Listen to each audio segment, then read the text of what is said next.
Bonjour à tous.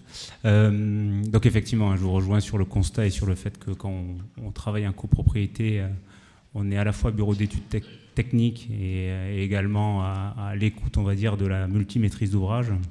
C'est vrai que les problématiques sont aussi liées aux questions financières et aux questions d'écoute et d'échange avec les propriétaires.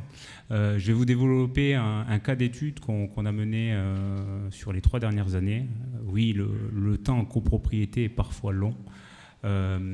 Chez nous, donc bureau d'études parisien, on a pas mal œuvré sur le champ de la copropriété maintenant depuis une dizaine d'années. On a fait beaucoup d'études au début, là on commence à voir quelques chantiers, donc c'est plutôt bonne nouvelle. Maintenant, le chemin est long et pas toujours évident avec les spécificités de la copropriété. Avant de rentrer dans le cas exemple, je voulais vous présenter quelques éléments de contexte. Aujourd'hui, la copropriété, c'est 9,7 millions de logements en France, donc c'est à peu près un tiers du parc, c'est quand même assez impactant. On a des copropriétés de toute taille. Finalement, les copropriétés inférieures à 20 lots sont assez nombreuses sur le parc français. C'est des copropriétés qui se rapprochent presque plus du modèle de la maison que de l'immeuble collectif. Et ensuite, des dates de construction qu'on sait aussi variables. On a une règle des 3 tiers qui s'applique assez bien sur le parc de copropriété. Un premier tiers construit avant 1948 avec des bâtiments, enfin avec des matériaux locaux type briques-pierre, des bâtiments construits entre 48 et 74 qui seront non isolés et en béton, et ensuite des bâtiments post-première réglementation isolés. Évidemment, tous ces bâtiments ont subi des cycles de rénovation successives, donc ça rend le panel de bâtiments très hétérogène. La spécificité de la copropriété, c'est aussi une maîtrise d'ouvrage multiple, propriétaire-bailleur, propriétaire-occupant, des parties privatives, des parties collectives et surtout 90% de sites occupés. Ça, c'est très important en termes d'intervention et on le verra tout à l'heure, et de gestion des parties privatives et collectives, parce que ça pose un certain nombre de questions lorsqu'on intervient ensuite en travaux. Côté conso, 230 kWh si on réserve dans 5 usages, avec un gros poste chauffage, un 33% des charges globales et des charges globales de la copropriété, donc poste principal de charge. Donc quand on a dit ça, on voit tout le potentiel lié à la copropriété. En même temps, comme je vous le disais, le champ de la rénovation énergétique en copropriété a démarré, mais tout reste à faire. Je vais vous présenter un cas d'étude qu'on m'a demandé de parler plutôt de rénovation énergétique performante. C'est ce qu'on aime bien faire chez nous, évidemment. Et maintenant, ce n'est pas obligatoirement la majorité des cas. On a aussi beaucoup de petites rénovations qui se font par étapes sur des petites opérations. En 10 minutes, compliqué que de tout développer. Donc la copropriété dont je vais vous parler, c'est une copropriété qui est à Paris, des années 60, 31 logements, chauffage fuel. Donc c'est une copropriété assez représentative finalement du parc des années 60. C'est intéressant de s'arrêter sur ce parc parce que finalement en copropriété, quand on a vu toutes les difficultés quand même à intervenir et les temps longs, on voit quand même que beaucoup de rénovations sont engagées sur ce type de patrimoine.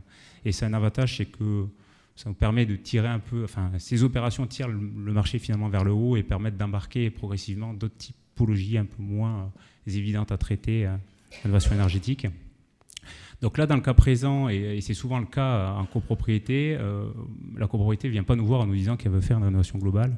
Généralement, ce qui se passe, c'est qu'elle souhaite répondre à des notions de confort, à des notions de travaux privatifs, à une chaudière qui est en fin de vie, une étanchéité de toiture à revoir. Et tous ces paramètres font que la copropriété a amené à se poser un certain nombre de questions et est venue nous solliciter pour faire un audit global, c'est-à-dire un audit architectural, technique et financier qui permet un peu de poser les différents scénarios possibles et options d'un point de vue technique, architectural et financier. Je crois que c'est important parce que ça permet quand même dès le début de caler cette feuille de route et de ne pas partir dans le mauvais sens. Cet audit nous a permis de convaincre la copropriété que finalement un programme de travaux qui consisterait uniquement à changer la chaudière, c'est peut-être pas la bonne formule, mais qu'on pouvait peut-être aller un peu plus loin en jouant sur les sujets d'ingénierie financière également, on le verra tout à l'heure. Fort de tout ça, la copropriété a décidé de s'engager sur un programme de travaux un peu plus conséquent, du type niveau BBC. Donc on a été très satisfaits. Ça nous a amené à travailler sur un certain nombre de lots travaux. On a du coup consulté des entreprises en lots séparés.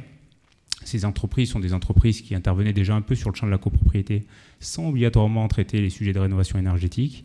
Il se trouve que vu qu'on était sur une opération, donc là on est en 2015, 2016, donc c'était une opération qu'on a menée, j'aurais pu le souligner en amont, avec la SEM Énergie Positif, qui s'appelle maintenant Énergie Île-de-France, et un architecte qui s'appelle Marc Bénard. Et on a eu un certain nombre de réponses à nos consultations parce que le champ des marais, donc opération exemplaire, poussait à réponse des entreprises. J'ai relevé 6 photos pour essayer de traiter rapidement les sujets techniques. Donc une isolation thermique par l'extérieur a été proposée, laine de roche de 18 cm. Elle coûte à peu près 7 500 € par logement. On a connu pas mal de difficultés pour sa mise en œuvre. Pourquoi ? Parce que tout simplement, en copropriété, on a parfois des parcelles qui sont conjointes et donc on avait des problèmes d'empiètement. Donc ça a dû faire l'objet de négociations avec les copropriétés alentours pour négocier les 18 cm d'isolant qui allaient tomber dans leurs parcelles. Ensuite, on a traité le sujet des menuiseries. Alors le sujet des menuiseries en copropriété, ce n'est pas un sujet non plus évident parce qu'on tombe dans le privatif d'intérêt collectif. Donc certains copropriétaires avaient évidemment déjà changé, d'autres non. Donc là, on a mis la règle du jeu, c'était vous êtes en simple vitrage ou en double vitrage changé depuis 10 ans, alors changez votre menuiserie et posez cette menuiserie au nu extérieur. Comme ça, on est en applique complète et en continuité complète avec l'isolation par l'extérieur. Si vous avez changé votre menuiserie depuis 10 ans, on ne va pas vous obliger à le changer. On va essayer de la laisser en place et de traiter le retour en tableau. Tout ça représentait un coût de 7 500 € par logement, et qui dit gestion de l'étanchéité du bâtiment dit ventilation et qualité d'air. Donc on a revu la ventilation naturelle, avec enfin un site occupé un certain nombre de sujets très impactants, comme j'interviens en privatif, donc j'ai à gérer la question de l'amener d'air et de la sortie d'air en cuisine, et donc j'ai des meubles qui sont posés, j'ai des configurations qui vont dépendre de chaque appartement. Donc comment je gère ce sujet, en sachant qu'il faut que, si on veut que le système soit opérant, tout le monde joue le jeu. Donc là, il y avait un vrai sujet sur la question de la ventilation. On a changé la chaudière fuel avec des chaudières gaz qui ont été mis en toiture pour des sujets de place. Et on a installé des panneaux solaires en toiture qui répondent à peu près à un tiers du besoin en eau chaude sanitaire de la copropriété. J'ai rajouté une dernière photo qui est assez intéressante. C'est une option qui a été proposée aux copropriétaires de créer des balcons. L'idée, c'était de profiter de cette réhabilitation pour aussi créer de la valeur. Et donc, on a proposé, 12 copropriétaires ont retenu cette option de créer des balcons. Le coût du balcon, c'est à peu près 16 000 € à l'unité pour 10 mètres carrés. On avait fait venir des agents immobiliers, ils nous disaient le prix au mètre carré dans le 13e, c'est à peu près 6 000 € et une surface extérieure, c'est à peu près la moitié. Donc on avait un prix au mètre carré ramené au mètre carré 3 000 € de foncier et un coût de création de 1 600. Donc on avait une opération plutôt intéressante pour un certain nombre de copropriétés, et on trouvait que je le ressouligne parce que c'est aussi, qui dit rénovation énergétique dit aussi donner envie, et il ne dit pas uniquement on traite l'efficacité énergétique, il y a des sujets de qualité d'air, il y a des sujets de confort, et ça en fait partie. Donc, fort de tous ces travaux, donc, qui dit Réno Global dit travaux sur l'enveloppe, les équipements, dit aussi bonne gestion des interfaces pour les entreprises. C'est des choses qu'on suit fortement sur chantier, dont on retrouve beaucoup de littérature maintenant dans les documents Pacte notamment. Je n'ai pas évoqué un sujet aussi avant de passer à la partie financière, c'est le sujet des suivis des consommations. On a instrumenté, avec la société qui a géré les travaux côté chauffage eau chaude, on a instrumenté le bâtiment de manière à suivre dans le temps les consommations chauffage eau chaude et électricité des parties communes pour sécuriser les économies d'énergie en face des travaux. Et ça, c'est un point très important, j'y reviendrai juste après. Là, quelques éléments financiers. Coût de la rénovation 1 million, donc si on divise par 30 logements, ça fait 30 000 logements. On a une aide de la région Île-de-France qui est assez impactante, d'un tiers à peu près. On a des aides individuelles mobilisées par chacun des copropriétaires, ANA, crédit d'impôt, qui nous donne un reste à charge de 500 000 € à peu près, correspond à 15 000 € par logement. Ce 15 000 € par logement, on le présente de la manière suivante. Vous avez 15 000 € à financer sous forme de prêt, ce qui représente une certaine mensualité.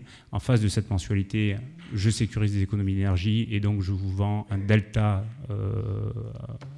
d'euros à dépenser par mois, qui est souvent positif, mais je vous vends un delta d'euros à dépenser par mois pour faire cette réhabilitation. Je ne vous vends pas une réhabilitation à 30 000 € ou à 15 000 €. Donc tout ça, j'insiste sur ça parce que c'est vrai que le côté ingénierie financière, si on parle que de la copropriété, est très très important et tout aussi important que la partie technique et quel matériau, quelle entreprise. Et je pense que les entreprises ont un vrai sujet aussi, sachant qu'on n'a pas sur toute opération des maîtres d'œuvre non plus. Donc il y a un vrai sujet au niveau de l'ingénierie financière et la sécurisation des économies d'énergie en face des travaux qu'on réalise. Voilà pour le projet Lançon. Juste pour ouvrir les débats, il me reste 35 secondes. 3 grandes tendances que je souhaitais rapidement mettre sur la table, même si on pourrait parler de plein d'autres choses. Nous, on voit beaucoup de... Aujourd'hui, ce qu'on constate sur le champ de la rénovation, c'est qu'il y a énormément de rénovations qui se font en quantité. Malheureusement, la plupart ne sont pas en lien avec la performance énergétique. On pourra intégrer cette performance énergétique. Beaucoup de ravalements sans isolation thermique par l'extérieur, par exemple, c'est le cas le plus classique. Donc là, on a un vrai sujet d'organisation de la filière. On a beaucoup de travaux qui ont été menés dans le cadre de pactes sur ces sujets, et je crois qu'il faut vraiment repartir de cette base très riche. On risque d'avoir en lien avec tout ça des vrais sujets côté préfabrication et recyclage. Je lance le sujet, mais difficile de le développer là maintenant. Deuxièmement, sécurisation des économies d'énergie. En copropriété, en tout cas, si on veut convaincre, c'est effectivement pas, on ne vient pas pour une rénovation énergétique, on vient pour du confort, on vient pour de la valorisation patrimoniale et on vient pour sécuriser un investissement. Et ensuite, vu qu'on a parlé d'un bâtiment récent qui, comme je vous le disais, enfin, en tout cas je le crois vraiment, tire le marché vers le haut, on a quand même tout un parc ancien, à peu près un tiers des copropriétés, petites copropriétés souvent, où il y a un vrai sujet d'accompagnement des entreprises, de diagnostic de l'état existant, de solutions techniques en face, et notamment en isolation thermique par l'intérieur par exemple, et ou sur les sujets ventilation, qualité d'air, qu'il s'agit vraiment de traiter.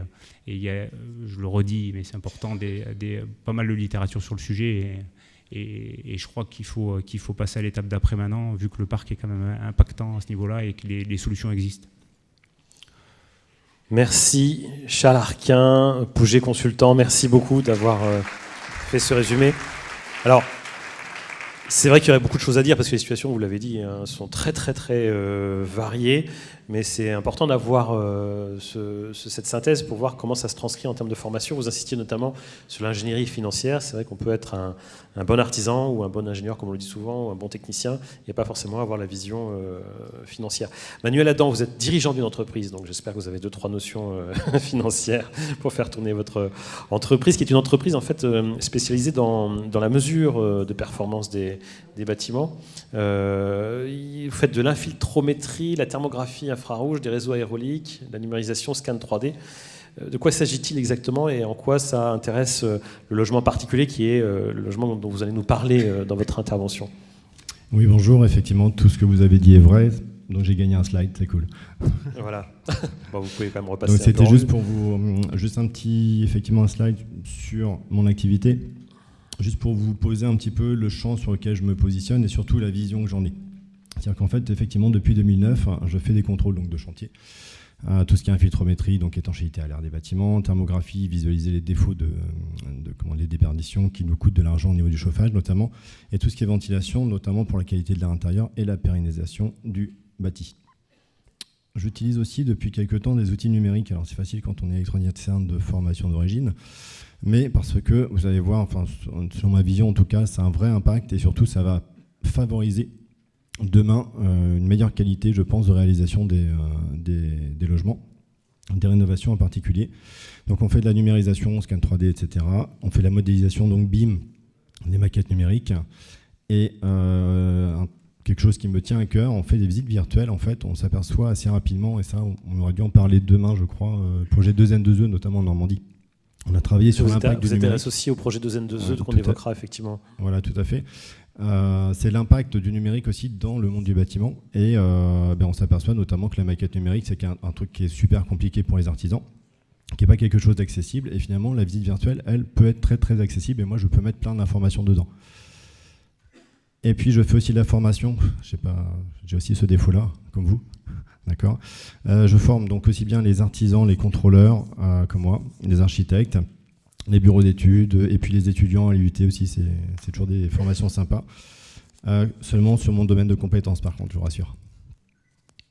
Donc l'état des lieux. Alors le problème, c'est que pour cette intervention, on m'a demandé de faire un état des lieux de ce que je vois sur les chantiers. Je ne vous cacherai pas que j'étais un peu embêté. Quand on m'a dit que c'était sur 10 minutes, en plus, donc j'ai choisi quelque chose, tout simplement la vraie vie. C'est-à-dire que lundi, j'étais sur un chantier. Ça, je vais vous montrer des photos de lundi matin, tout simplement.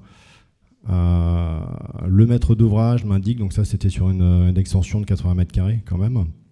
Le maître d'ouvrage m'indique que il a 3 prises qui ne marchent pas. Donc l'électricien, a priori, a au moins pas vérifié 3 prises électriques. Chose étonnante. J'ai le gros défaut aussi de mesurer tout ce qui est ventilation, parce que ça c'est un cheval de bataille. Cette bouche-là devrait, pour fonctionner, avoir une dépression derrière de moins 80 pascal minimum. D'accord, on est à moins 14, on y est presque. Alors il y a un gros souci aussi avec ce genre de système, c'est qu'en plus certaines bouches nécessitent des piles. Alors je ne sais pas si c'est au maître d'ouvrage de les mettre ou à l'électricien, je ne sais pas s'il avait ça à sa charge. Bon, et puis après je vais vous passer tous les autres, j'ai pas le temps, même en 10 minutes sur la VMC, j'ai pas le temps de tout vous expliquer. C'est-à-dire que là on voit notamment qu'on ne respecte pas le DTU 68.3 et les règles rage, en plus il y a une fiche dessus qui est gratuite, donc c'est pas une question de coût clairement. Là il n'y a pas le maintien mécanique et il n'y a pas l'étanchéité à l'air tout simplement. Voilà. Tout ça c'est des non-conformités. D'accord ? Ça c'était lundi matin. Alors j'avais lundi après-midi aussi un autre chantier. Alors petite maison au Saturbois à Blainville-sur-Mer dans la Manche. Coût de l'opération 600 000 €, la maison. D'accord. Une maison en bois. Oui. Petite maison en bois à 600 000 €. Belle maison, en théorie. Là, on voit quoi ? C'est juste une petite photo qui m'a fait rire jaune. Visiblement, il y a un jeu de Tetris avec l'isolant. Voilà, donc on ne respecte pas du tout les épaisseurs d'isolant, etc. Bien sûr, tout va avec. Dans une maison en Saturbois, il y a un DTU 31.2 qui impose de mettre notamment une membrane indépendante et continue. C'est la membrane que vous voyez qui est blanche, là, qui est d'une marque tout à fait correcte, c'est du bon matos. Donc l'artisan installe du bon matos dans la maison, mais par contre, il ne sait absolument pas la poser.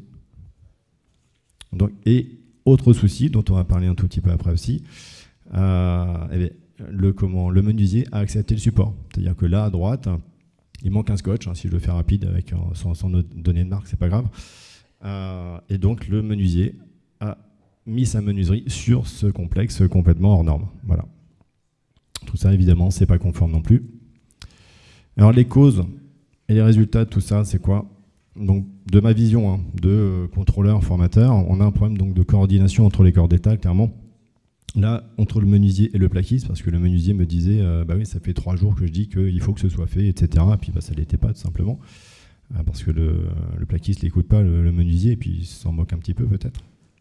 L'électricien, par rapport au couvreur, ça c'était la première, c'était le lundi matin, puisque la sortie de toiture, tout simplement de la VMC, elle n'était pas du bon diamètre, et puis en plus il y avait un champignon de ventilation de chute dessus, évidemment, comme dans 90% des cas aujourd'hui. Un problème de compétence des poseurs, clairement, là vous les avez vus par vous-même. Un problème de volonté de bien faire, et où, là je suis prudent là-dessus, et de découragement aussi. D'accord ? Sujet super important dans tout ce que je vois sur les chantiers. Il y en a un qui avait peut-être pas envie de faire au départ, mais peut-être qu'il n'est pas non plus assez reconnu, et donc peut-être que ça le décourage aussi, c'est possible. Incapacité à dire non, ça c'est un truc, alors moi je viens du monde industriel au départ, c'est quelque chose qui m'a surpris quand je suis arrivé, c'est l'incapacité à dire non. Quand le support n'est pas bon, on ne doit pas poser sa menuiserie, quoi. Tout simplement. J'ai expliqué au menuisier l'autre jour qu'il prenait la responsabilité des pathologies qui allaient arriver dans 3 ans. D'accord ? Et puis, alors là, le sujet de l'autocontrôle. Dans le monde de l'industrie, on parle de qualité. La qualité, c'est l'affaire de tous, etc. On a raté une étape dans le bâtiment, voilà, je crois. Donc on arrive en fait à une pause qui n'est pas conforme. Le client qui va payer peut-être, mais peut-être pas, c'est 600 000 € sa maison. quelle vision il aura demain du monde du bâtiment au sens large, de tous les professionnels, qu'ils soient bons ou qu'ils ne soient pas bons. D'accord ? Alors des pistes actuelles, on a une chance, c'est qu'on vit plusieurs révolutions dans le monde du bâtiment en ce moment, et c'est pour ça que j'en suis d'ailleurs. On vit la révolution par rapport aux aspects énergétiques, et on vit aussi une autre révolution, la révolution du numérique. Donc ça, c'est super. Le problème de coordination, clairement, aujourd'hui, on a des outils qu'on appelle BIM. C'est un gros mot pour plein de gens aujourd'hui, parce qu'on a trop mis trop de choses dedans. Le BIM, ça permet de faciliter l'interopérabilité à minima entre les différents acteurs. Ça, dans d'autres domaines, encore une fois, quand on construit une voiture, il y a un projet, il y a un centre du projet, et tout le monde discute autour de la même table. Aujourd'hui, c'est quelque chose qui s'est perdu visiblement dans le bâtiment. Un problème de compétences, alors moi je suis super étonné, je suis aussi formateur Praxibat. Il y a plein de plateformes partout en France où on met en œuvre, on met les mains dans le scotch, comme je dis, d'accord, avec des artisans. Et ces plateformes, à ma connaissance, je dis peut-être une bêtise, mais elles ne sont pas du tout utilisées. C'est juste une catastrophe. Et celle de Laon, par exemple, je l'ai utilisée il y a 3 ans, ou 2 ans, je ne sais plus. C'est moi qui l'ai réutilisée il y a 2 ans.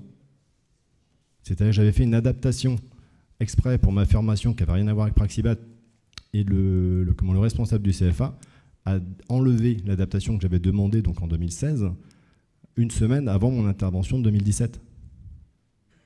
C'était 1 an après. D'accord ? Donc là, mais qu'est-ce qu'on fait de ces plateformes ? Il faut les utiliser, quoi. Les formations FIBAT, c'est très bien de mettre des gens sur des chaises, mais mettons-les directement sur des semblants de chantier, sur des plateformes qui permettent de faire justement les choses telles qu'on les verra plus demain, les photos que je vous ai montrées tout à l'heure, avec les scotch qui ne sont pas mis correctement, ni quoi que ce soit. Le problème de volonté, etc., voilà, on revient à ce que tu disais, Charles, le problème d'envie. Ouais, il faut qu'on donne envie aux gens de bien faire. C'est un truc de base. Tous les formateurs le savent, je pense. Donc il faut les intéresser, il faut leur montrer que le monde du bâtiment, c'est plus seulement mettre des parpaings les uns sur les autres et que c'est les pousseurs de brouettes, voilà. L'incapacité à dire non, c'est pareil, le BIM va nous aider là-dessus. Une fois qu'on aura maîtrisé la qualité, on n'aura plus à dire non, tout simplement. Et puis d'autocontrôle, là j'ai un problème avec la logique, c'est dommage. Mais effectivement, si on met en place des procédures de qualité dans le cadre du BIM, ça permettra de valider des étapes et de bloquer les chantiers au moment où ça doit être contrôlé, tout simplement. Donc là, on arrivera effectivement avec des poses conformes, les clients qui seront satisfaits, et on arrêtera de voir des articles dans Que Choisir qui disent quoi, que les artisans ne savent pas faire. Les besoins, tels que je les ai identifiés, voilà. Le monde du bâtiment, je vous disais tout à l'heure, c'est plus des pousseurs de brouettes. Aujourd'hui, il faut de la technicité. D'accord ? Il faut une capacité d'analyse. Il faut une vision globale aussi, notamment sur la rénovation. Il n'y a que ça qui fonctionne. On a l'exemple en Normandie, on a un super dispositif, on a de la chance. C'est bien l'ouverture d'esprit et le fait de traiter l'ensemble du bâtiment qui nous permet d'en sortir en fait tout simplement les bons gestes et les bonnes interventions sur le bâtiment qui aboutissent au final. Moi, quand je fais des contrôles, parce qu'il y a du contrôle aussi sur le dispositif normand, c'est super. Quand je fais des contrôles et que je vois presque systématiquement le particulier qui a la banane jusque-là, parce qu'il n'a pas encore allumé le chauffage, alors que l'année dernière, il serait en train de se les plaire dans sa maison, ça fait du bien. Et puis une reconnaissance personnelle, alors je ne sais pas si M. Mogard est encore là, il est parti peut-être, il était là ce matin. Très intéressant ça. Ouais, j'avais envie de lui montrer son logo. Aujourd'hui, il y a une différence entre la qualification des entreprises qui réalisent des travaux et notamment celle des mesureurs dont je fais partie. Il y a quelque chose qu'ils ont très bien fait auprès des mesureurs, c'est-à-dire que c'est une reconnaissance de la capacité et des compétences de la personne qui permet à l'entreprise ensuite d'avoir cette qualification. D'accord ? Donc, on appliquerait la même règle, par exemple, au menuisier. On devrait donc valider que chacun des poseurs sur le chantier sait poser la menuiserie, tout simplement. Et pas seulement l'assistante de direction qui a été en formation FIBAT. Eh oui. Voilà, le pavé, il est lancé. Merci, Manuel Adam.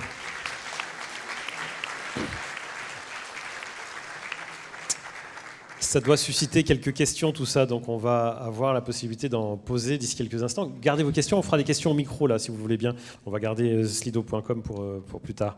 Il y aura un micro à votre disposition si vous souhaitez intervenir. Nathalie Chang, vous êtes directrice du bureau d'études Tribu Énergie, je le disais tout à l'heure.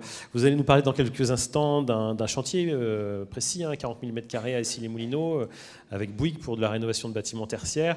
Mais première chose, le bâtiment tertiaire, c'est donc une grande diversité de situations. C'est quand même difficile de faire ce que vous allez faire, si vous nous résumer ça en 10 minutes, mais quelles sont les grandes lignes et quelles sont les situations auxquelles vous êtes confrontés?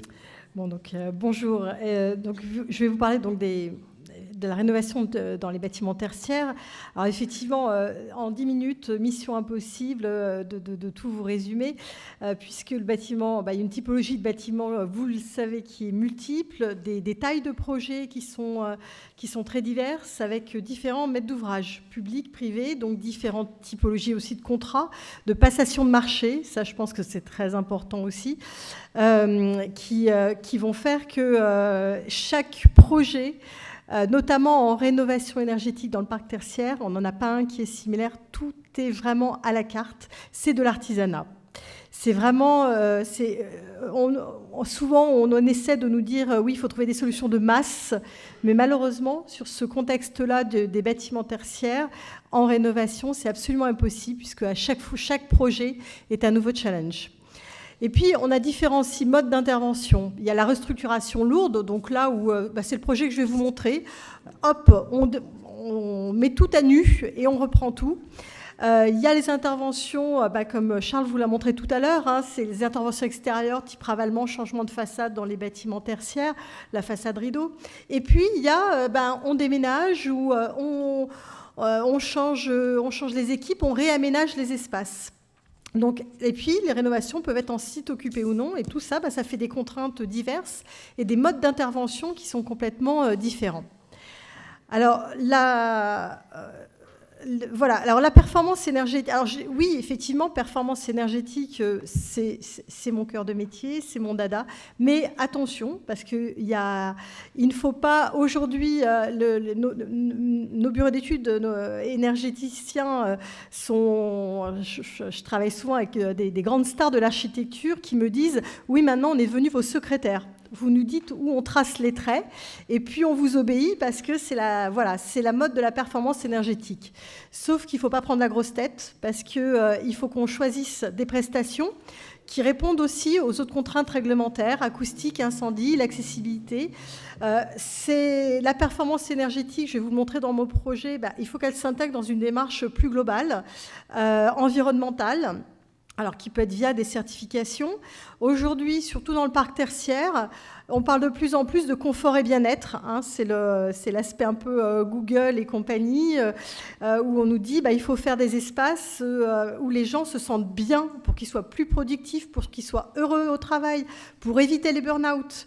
Et puis là, le grand thème, c'est la connectivité. Donc, connectivité, effectivement, il nous faut des bâtiments intelligents qui communiquent. Bon, alors, on ne sait pas trop avec qui à l'extérieur. Pour l'instant, c'est encore un peu limité. Mais bon, et en interne, c'est un peu la catastrophe. Je n'ai pas mis un autre thème qui est très, très à la mode aujourd'hui, surtout en rénovation énergétique, c'est l'économie circulaire. C'est-à-dire qu'effectivement, on a des bâtiments qui sont pleins de matériaux.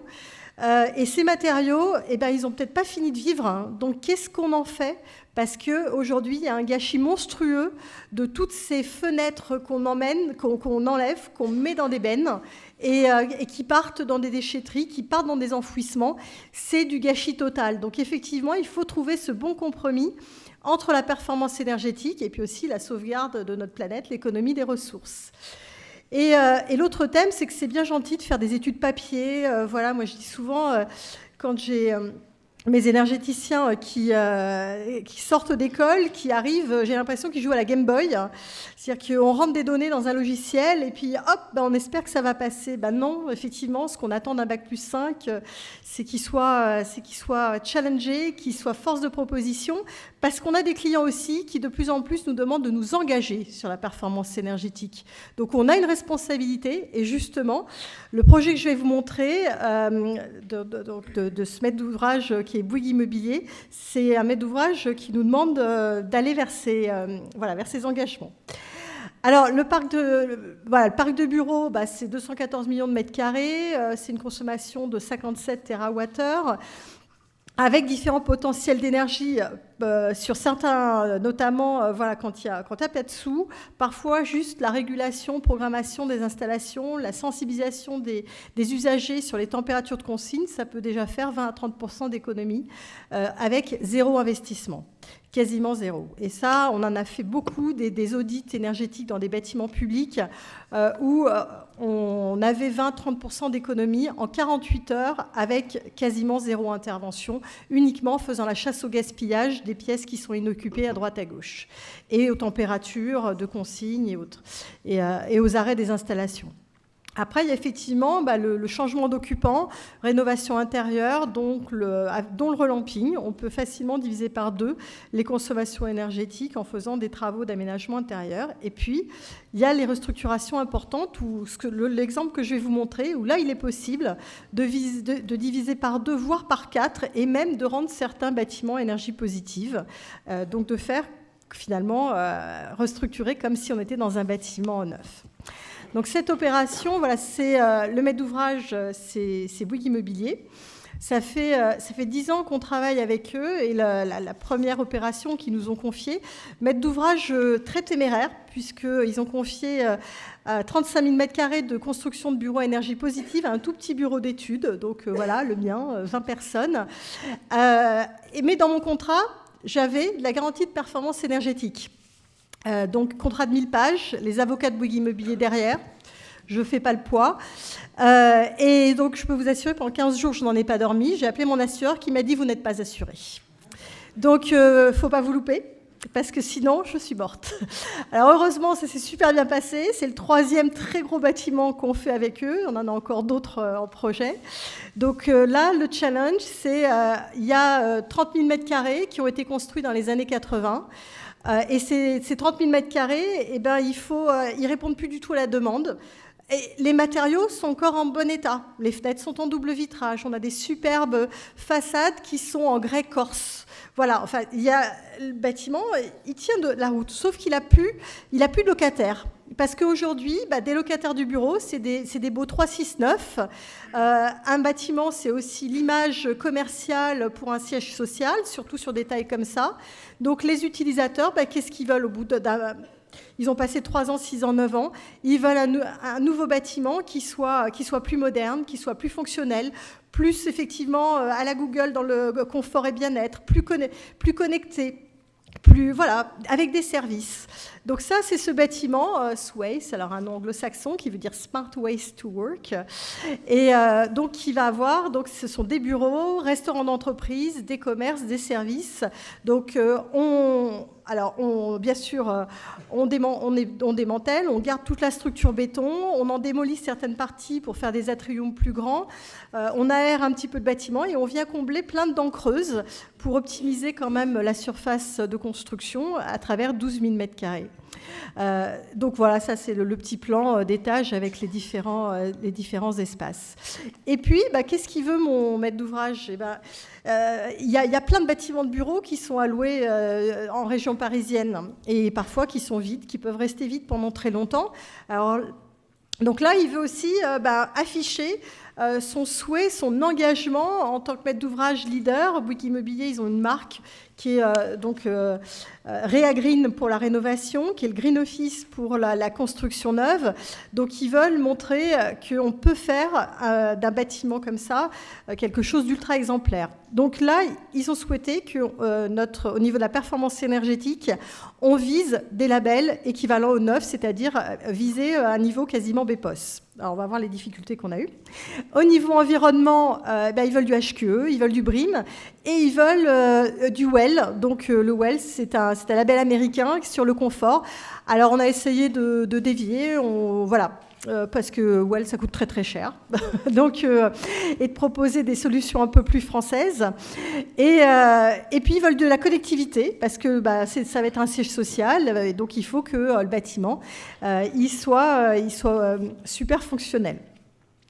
Alors, c'est vrai qu'il a des super atouts. Il est au pied des transports en commun. Il a un super gabarit qui peut accueillir jusqu'à 3500 collaborateurs. C'est au centre du cœur d'affaires ici, Val-de-Seine. Et voilà. Après, il y a plein de contraintes. On est dans un quartier qui est PPRI. On a plein de masques avoisinants. C'est très difficile de végétaliser. PPRI, c'est risque d'inondation. Oui, c'est ce que j'ai mis. C'est plan de prévention des risques d'inondation. Ouais, voilà. Et il y a un peu d'amiante. Et en plus, il y a un niveau de parking qui appartient à Indigo sur lequel on ne peut pas agir alors qu'on est en plein travaux. Donc voilà la vue du plan masse. Comme il me reste, voilà, bon, ça c'est les aménagements donc, qui sont prévus au niveau d'un étage courant. Là, le bâtiment, il y a la démolition qui a largement commencé. Bon là voilà, j'ai mis on a un maître d'ouvrage donc qui veut qu'on vise un niveau exceptionnel au niveau avec en matière de profil haute qualité environnementale, donc qui va aller très très loin. Au niveau du BRIM, on vise un niveau excellent. Au niveau du WELL, on vise aussi un excellent niveau de performance. Et puis voilà, au niveau des performances énergétiques, donc le cahier des charges, c'était, là on restructure, donc on veut un bâtiment énergie positive. Donc comment on fait en sachant que le bâtiment est haut et on a peu de surface de toiture disponible. Donc ils nous ont fait étudier plein de solutions techniques comparatives, dont la cogénération à huile de colza. Donc, parce qu'effectivement, ça permettait de réduire, on le voit c'était la seule solution qui nous permettait d'être à quelques mètres carrés près, de rentrer nos panneaux photovoltaïques sur la toiture. Et puis, on a quand même beaucoup réfléchi. Et on s'est dit, en parallèle, c'est bien sympathique de viser un niveau énergie positive. Il faut peut-être se poser la question d'une solution du coût global. Alors moi, j'aime pas le coût global. J'aime beaucoup le coût cumulé sur 30 ans. Et le coût cumulé sur 30 ans, voilà, vous avez le comparatif entre différentes solutions énergétiques qui montrent tout le renouvellement du matériel qu'il va falloir au fur et à mesure remplacer. Et avec, avec effectivement les scénarios d'évolution du coût de l'énergie sur ces 30 années. Donc là, finalement, on a complètement changé d'avis en matière de solutions techniques. On est passé sur du réseau de chaleur pour faire le chaud et des pompes à chaleur adiabatiques pour faire le froid, plus de la géothermie, puisqu'on a la chance d'être sur les eaux d'exor et donc d'avoir ce potentiel d'eau qui est juste sous le bâtiment. Alors, mais maintenant, à quoi on couple ça? Parce que c'est un bâtiment, une restructuration avec des hauteurs sous plafond qui sont limitées. Donc, on a un gros problème qui sont de faire passer toutes les gaines de ventilation sur les plateaux de bureaux. Parce que sinon, on se retrouve avec des espaces qui font 2,20 m qui ne sont pas du tout agréables pour les occupants. Donc là, on travaille avec France Énergie, qui est un fabricant français qui est à Laval, pour développer une unité thermique de confort individuel qu'on vient plugger sur la façade et qui vient faire le chauffage, le froid, la ventilation, sur une boucle d'eau qui va donc circuler dans le bâtiment. Et l'avantage, c'est que quand on a une façade qui a besoin de chaud et l'autre de froid, on récupère les calories d'une façade par rapport à une autre. Donc ça permet de challenger l'industrie française à développer des nouveaux produits et ça permet aussi de répondre à ces questions puisqu'on ne perd plus de hauteur sous plafond et en parallèle de travailler, de challenger les architectes pour qu'ils trouvent comment effectivement insérer dans la façade de manière harmonieuse ces entrées d'air et ces bouches d'extraction. Et ça se fait très bien. Donc bien sûr, on arrive au final à un bâtiment ultra performant au niveau de l'enveloppe, de l'éclairage, avec ses unités de confort individuelles et la boucle d'eau. Et donc, pour conclure, alors moi, c'est vrai qu'aujourd'hui, en tant que patron de bureau d'études, je suis un peu démunie. J'ai des super Bac+5 qui arrivent au bureau, qui sont des énergéticiens assez généralistes, qui me font des grandes théories sur les déchets nucléaires, sur plein de choses, et qui finalement ne sont pas du tout opérationnels, que je mets à minima 2 ans à reformer. Alors après, je suis un peu pénible. J'ai mes propres procédures, mais c'est vrai que l'énergéticien généraliste, finalement, il me sert pas à grand-chose. Ce dont j'ai besoin, c'est vraiment d'ingénieurs CVC, donc chauffage, ventilation, climatisation, qui soient capables de mettre le nez dans la technique, Là, je vous ai présenté un projet, mais sur la rénovation, on fait aussi plein de rénovations des plus petits projets sur lesquels il me faut des gens qui soient capables d'aller faire des diagnostics, qui comprennent pourquoi à cette époque-là on avait mis tel matériel, qui aillent imaginer, voir derrière les parois toutes les installations techniques, les gaines, comment ça passe, où est-ce que c'est, comment je vais pouvoir me plugger pour faire des nouveaux systèmes, faire un peu du bricolage. Donc, donc ça, c'est vraiment c'est un besoin. On en a très peu sur le marché. Des ingénieurs, ils s'arrachent à prix d'or, donc il serait peut-être temps qu'on en ait un peu plus. J'ai besoin de gens, effectivement, on parlait de BIM, donc de maquettes numériques qui soient opérationnelles, qu'on n'ait pas reformés alors qu'ils sortent de l'école sur cette question du numérique. Alors ils s'y mettent très vite, hein, ça c'est l'avantage, c'est que c'est vrai que les nouvelles générations, on les met sur Revit en quelques semaines, ils s'adaptent, mais on aimerait bien qu'ils arrivent déjà formés. Et puis, la nouvelle question du smart, donc de toute cette connectivité. Aujourd'hui, il faut savoir que les installations techniques, GTB, GTC dans les bâtiments, il y en a largement plus d'une sur deux qui ne fonctionnent pas. Aujourd'hui, il faut des gens qui soient vraiment très spécialisés dans ce domaine, qui comprennent ce que c'est que du LoanWorks, du BACnet, du Modbus et compagnie, du IoT, et qui soient à l'aise comme des poissons dans l'eau. Et ça, c'est ce qu'on attend de jeunes qui sortent de l'école, dont les cerveaux sont un peu plus éveillés. Merci beaucoup, Nathalie Chang. Merci. Et vu qu'il y a des compétences aussi au moment de la mise en œuvre, vous parlez des boucles d'eau, etc., sur le chantier, est-ce que le chantier d'Issy-les-Moulineaux a commencé ? C'est une très très bonne question. Alors moi j'ai la chance, Bouygues Immobilier, c'est juste un maître d'ouvrage fabuleux qui justement, déjà il y a 10 ans sur notre chantier, notre Green Office à Rueil-Malmaison, m'avait dit, on est sur des lots CVC qui sont entre 10 et 15 millions d'euros. Hein. Et donc, 10 et 15 millions d'euros, rien que pour l'aspect technique. Donc là, il m'avait dit, il y a quelques années, tu as carte blanche pour choisir l'entreprise que tu veux, parce que n'oublie pas que tu vas te la coltiner 2 ans en chantier. Si tu choisis la mauvaise entreprise, tu vas pleurer. Et effectivement, pour eux, comme derrière, il y a de la garantie de performance énergétique, l'entreprise, on choisit des gens qui sont ultra, ultra compétents et avec qui il y a une symbiose au niveau du chantier qui est extraordinaire. Parce que... Alors, ils travaillent comment cela ? Parce qu'on entendait tout à l'heure Manuel Adam qui disait il n'y a pas tellement d'approche qualitative. Souvent, bon, là, manifestement, ça doit être le cas si vous avez choisi cette entreprise. Difficile d'industrialiser, vous le disiez, parce que chaque cas est particulier dans le tertiaire. Malgré tout, vous choisissez une entreprise qui va bien travailler. Quelles sont les procédures qu'elle décline, peut-être du monde de l'industrie ou d'autres domaines, dans son métier, sachant qu'à chaque fois, il va falloir recommencer la pièce. L'industrie, c'est toujours une même pièce, donc on affine. Là, à chaque fois, c'est du cas particulier. Est-ce qu'il y a des grands principes en termes de compétences ou de formation qu'on peut décliner à ces cas uniques ? Disons que là sur des opérations de cette taille-là, là, il est clair que l'entreprise qui fabrique les UCI a prévu de former les artisans qui vont venir poser les UCI et d'autres là. Les UCI, c'est les unités thermiques de confort individuel. D'accord. Donc, ce qui est fondamental, c'est que quand on met des solutions innovantes, l'entreprise, elle ne peut pas imaginer la pose toute seule. Il faut qu'elle soit impérativement accompagnée par le fabricant qui va former ses équipes, qui va venir vérifier que la mise en route se fait bien. Donc il y a tout un travail collaboratif, et notamment ce que j'ai oublié de dire, mais c'est que chez Bouygues Immobilier, tous ces chantiers-là, il y a une mission de commissionnement technique des installations. C'est-à-dire qu'il y a un opérateur qui est là, qui suit pendant toute la mise en route, l'installation, la mise en route, donc parfois on est 8 dans la pièce, hein, quand il s'agit justement de mettre en route une unité. D'accord. Mais on est 8, mais donc il y a l'artisan et il n'y a pas de conflit. La méthode de Bouygues Immobilier, c'est si on veut faire un chantier, il faut qu'on soit main dans la main, on est tous dans la même galère, il faut qu'on l'amène ensemble au bout. Donc on ne se tire pas les uns sur les autres, on travaille de manière collaborative et toutes les idées sont bonnes à prendre. Très bien. Question de la salle, on entendait Manuel Adam, surtout, vous avez vu les chantiers de lundi matin, de lundi après-midi, il y a 2-3 problèmes. On faisait de l'économie circulaire avec des bouts de bois, ça évite de jeter le bois.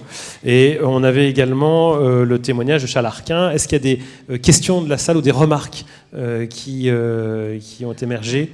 Il y a un micro à votre disposition, là on utilisera Slido tout à l'heure, mais s'il y a des personnes qui veulent intervenir à l'oral, on a 3, 4, 5 minutes pour prendre 2-3 questions. Est-ce que ça a suscité chez vous des remarques en termes de formation ou de compétences, ces constats qui sont faits à la fois sur le particulier, dans le collectif, oui monsieur, et puis dans le tertiaire? Oui, rebonjour, c'est au sujet de la construction d'un maison individuelle. Vous n'avez pas évoqué justement le rôle de la maîtrise d'œuvre dans le suivi de l'exécution des travaux. Donc, comment on en arrive à autant de malfaçons, parce que quand même, une construction individuelle de 600 000 €, j'imagine qu'il y avait une maîtrise d'œuvre. Il y a forcément un architecte derrière, vu la surface. Ouais, il y a un architecte, justement. Il était juste à ma droite lorsque le menuisier a commencé à poser en fait un coffre de volet roulant à un endroit où il manquait 10 cm² à peu près de pare-vapeur. C'est moi qui l'ai arrêté. Voilà.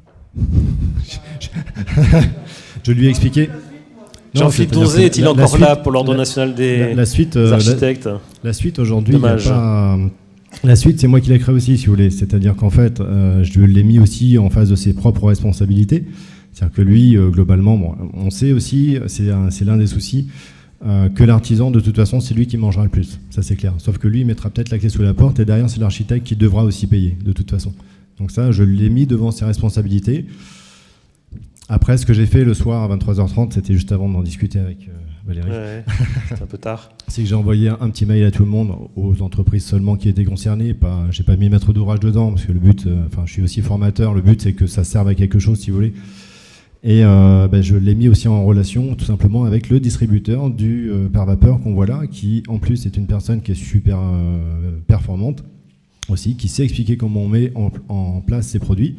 Et j'ai proposé effectivement un certain nombre de corrections possibles pour éviter les dégâts. Voilà, c'est comme ça que j'ai fait. Mais on arrive à ce que disait tout à l'heure Nathalie, c'est que c'est une équipe. Et aujourd'hui, dans le monde du bâtiment, moi qui viens du monde de l'industrie, j'ai passé 10 ans avant de faire du bâtiment, on avait des équipes projets, tout simplement. Aujourd'hui, je ne vois pas ça sur les chantiers, pas encore. Ça dépend. Alors aujourd'hui, sur les fameuses rénovations BBC de la région de Normandie, c'est quelque chose qui commence à se faire, parce que là, on a créé un écosystème, tout simplement, et on commence à avoir le thermicien qui intervient aussi avec l'entreprise, qui intervient aussi avec le maître d'ouvrage pour aussi comprendre ses besoins, etc. Donc on a tout un... Et puis il y a le contrôleur qui embête à la fin du chantier en plus. Mais voilà, il y a quelque chose, il semblerait qu'à une époque, on m'a dit ça, mais moi je suis tout jeune dans le monde du bâtiment, on m'a dit qu'à une époque où les gens discutaient ensemble. Moi je l'ai pas encore trop vu. Et je croise des doigts, en fait, je me dis que, encore une fois, le numérique, le BIM, etc., peut-être nous aider à remettre un peu d'intelligence dans l'aspect projet des constructions. Voilà, donc il faut des réunions de chantier, un chef d'orchestre, et puis une volonté de travailler en équipe pour un résultat, et pas uniquement en se disant, moi j'ai fait le minimum, c'est le suivant qui va rattraper ce que j'ai mal fait. Parce que c'est ce qui se passe quand même aussi sur certains chantiers, où ce sont des métiers pénibles, où il est 16h45, on est épuisé, on se dit j'arrête là, puis le suivant il va se débrouiller, est-ce que je lui laisse? J'ai eu des problèmes aujourd'hui. Hein, ça arrive ça aussi. J'aurais juste une remarque. Hier, à l'inverse, et ça j'en vois de plus en plus aussi, j'étais avec une bande de jeunes, ils sont chefs d'entreprise aussi, et pas seulement d'ailleurs, parce qu'ils avaient des salariés, et le salarié qui doit s'en aller à 15h parce qu'il a un petit souci familial, dit par contre je reviendrai à 16h30 quand j'aurai fini mon rendez-vous chez le médecin avec ma fille pour finir ce que j'ai fait, quoi. Donc on a aussi des super états d'esprit. Moi j'en ai embauché 2 personnellement, des jeunes que j'ai été recruté à l'IUT, c'est tellement facile. Mais on a aussi, et ça c'est une chance, on a aussi des jeunes aujourd'hui qui n'ont pas l'acquis du métier, l'acquis du salaire à la fin du mois. Aujourd'hui, je pense que ça peut être un super levier pour profiter de cette nouvelle génération qui, je parle comme un vieux déjà, qui a pas connu que le plein emploi, notamment que ce soit pour ses parents, etc. Et il y en a qui ont envie. Et ben, par contre, il faut les intéresser. Moi, mes jeunes, je leur propose du scan 3D, etc. Et puis j'essaie de faire juste attention à ce que ce soit un petit peu varié dans ce qu'ils font dans leur métier. Puis voilà. Qu'ils ne s'ennuient pas trop. Parce que c'est vrai qu'ils aiment bien aussi pouvoir changer et évoluer. C'est normal, c'est comme ça qu'on travaille bien. Est-ce qu'il y avait d'autres questions? On a le temps d'une question. Et puis après, on ira sur le point suivant. J'ai une question concernant la maîtrise d'ouvrage public, parce que vous savez, dans les critères de jugement des offres, vous avez souvent en fait l'aspect technique et l'aspect financier. Et, ça me paraît plus difficile en fait, l'optique de Bouygues Immobilier vers une espèce de projet extrêmement ambitieux me paraît louable et très performant. Par contre, je me demande aussi au niveau des collectivités, dans les critères de jugement, dans le choix des entrepreneurs, s'ils ont cette marge de manœuvre en fonction des critères dans lesquels ils vont noter les offres des entreprises, ou est-ce qu'on va vers des candidatures restreintes pour la rénovation, pour pouvoir justement avoir une plus-value technique qui soit garantie à la consultation? Bah écoutez, on a aussi des projets de rénovation sur des bâtiments publics. Alors effectivement, en fait, il y a deux modes déjà aujourd'hui sur lesquels on intervient. C'est soit sur des conceptions-réalisations, donc des crèmes, où là, avec justement cet aspect garantie de performance énergétique qui est dedans, qui est inclus, qui peut pas mal fonctionner d'ailleurs en matière d'engagement d'équipe globale avec une équipe solidaire. Et ensuite, il y a le marché public classique. Alors le marché public classique, il faut que le maître d'ouvrage soit très moteur. C'est au niveau de ce qu'il souhaite et qui est une bonne discussion pour savoir comment on va pouvoir mettre... c'est clair que si on met 60% sur le prix, 40% sur la technique et compagnie, ça peut être une catastrophe. Donc il faut trouver ce bon compromis dans le jugement des offres, avec des critères supplémentaires, d'ailleurs, que peuvent être certaines qualifications ou autres. Mais oui, c'est vrai, c'est beaucoup plus compliqué en marché public qu'en marché privé, et on s'arrache beaucoup plus les cheveux sur les suivis de chantier. Sachant qu'il y a des opérations toutes simples, vous le rappeliez dans votre début d'intervention, Nathalie Chang, quelquefois rien que d'aller sur les régulations thermiques à l'intérieur d'un bâtiment sans faire de travaux, c'est déjà 25 à 30% d'économie d'énergie en 48 heures. Oui, on faisait la remarque ce matin parce qu'ici on avait un peu chaud, on a ouvert les fenêtres et il y a un problème de régulation dans cette salle, enfin elle n'est pas en tout cas isolée du reste du bâtiment, on n'arrive pas à la régler individuellement et ça c'est quand même déjà un gros travail à engager. Voilà, merci beaucoup Nathalie Chang, Manuel Adam et puis Charles Arquin pour vos présentations qui étaient tout à fait passionnantes.